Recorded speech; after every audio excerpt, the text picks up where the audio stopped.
ingin membahas tentang isu ekonomi global yang sedang hangat dibicarakan dan juga dampak terhadap negara lain.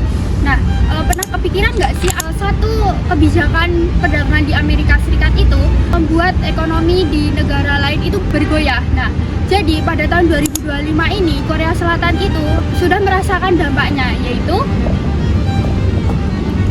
bukan cuma ekspor yang turun, tapi PDB juga ikut turun. Baja kena, otomotif juga kena. Inflasi malah turun. Ini bukan cuma soal dagang, tapi tentang transmisi kebijakan moneter. Oke, jadi konteksnya itu Amerika Serikat itu menaikkan impor untuk melindungi industri di dalam negerinya. Memang tujuannya itu jelas, tapi itu membuat dampak ke negara lain itu kemana-mana.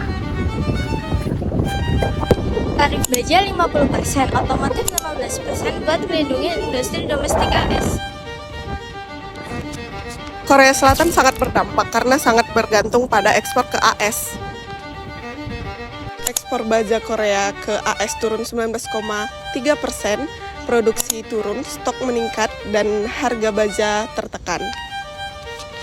Ekspor komponen otomotif juga turun 6,1%.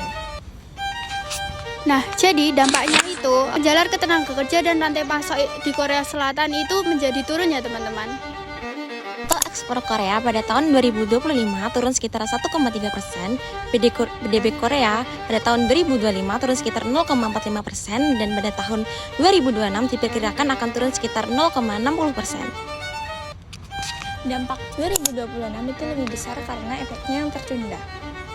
Jadi dampaknya masuk dari 3 jalur. Yang pertama ada trade channel yang bikin ekspor turun, kedua ada financial channel yang bikin nilai tukar nggak stabil, yang ketiga ada uncertainty channel yang bikin orang-orang nahan buat investasi dan belanja. Inflasi justru turun karena permintaan domestik yang melemah. Makanya Bank of Korea perlu kebijakan moneter yang adaptif biar ekonominya tetap stabil di tengah tekanan global. Pemerintah juga harus diversifikasi pasar ekspor. Fokus kepada sektor bebas tarif seperti semikonduktor dan baterai.